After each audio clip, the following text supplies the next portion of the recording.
All right, in the Black Finance family, thank you for joining us on this April 9th edition of In the Black Finance. And so I'm going to provide you the news for the week. So number one, markets caught the sort of ceasefire whiplash, right, from the United States and Iran doing a 2-week ceasefire.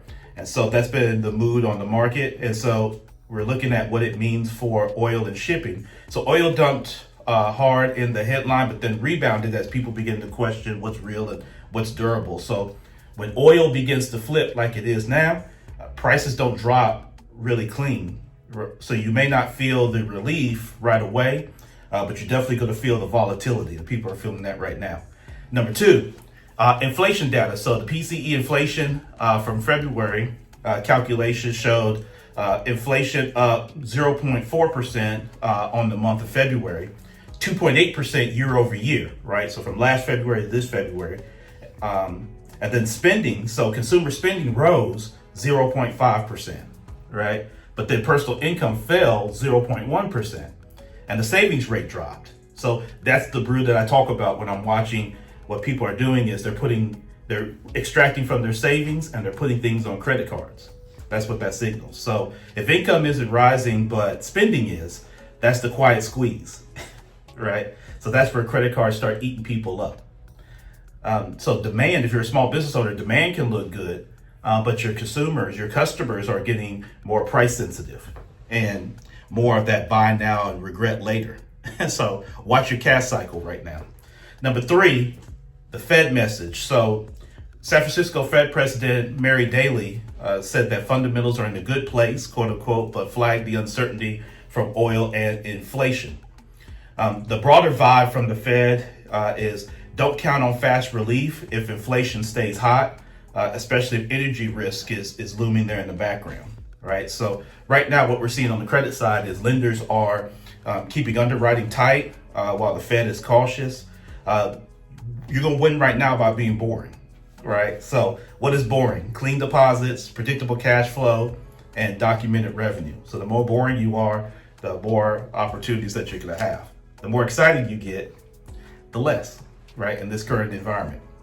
Number four, business activity. So services cooled, but the prices paid got loud. So ISM services slowed to 54 in March, which is still good growth. But the key story was input price pressure jumping. So it's not just inflation at, say, places like Walmart. It's your vendors, your suppliers, your shipping, and your subcontractors that are all getting squeezed right now in the business cycle.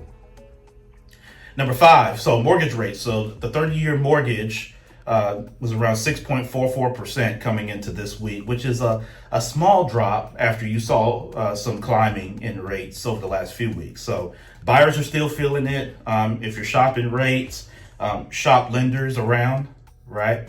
If you're in home services, expect some choppy demand as, again, some of these inflationary pieces are squeezing household budgets. Number six, so some of the travel business news. So Reuters reported that the administration proposed cutting 9,400 TSA jobs and 1.5 billion from TSA's budget, including more shifts to privatized screening at airports, which is going to be completely outrageous. So even if the shutdown chaos, improves, staffing and budget fights could impact airports and sort of keep things uneven. So really watch your travel time. Fortunately, I'm not going to be traveling by plane till June, so hopefully these things start to get worked out. Number seven, so big tech. So Meta has been removing law firm ads, recruiting clients to sue them over alleged youth harm and addiction, right? An indicator that the litigation wave is expanding and becoming more aggressive. I shared that a couple weeks ago about the whole Meta piece. So if platforms begin to make design changes and reduce some of these mechanics, creators and small business owners may see shift in reach, ad performance, or what content gets pushed. So keep an eye on that if you're a big social media person. And then finally, number eight, crypto and regulation. So Washington is trying to draw some of the lines.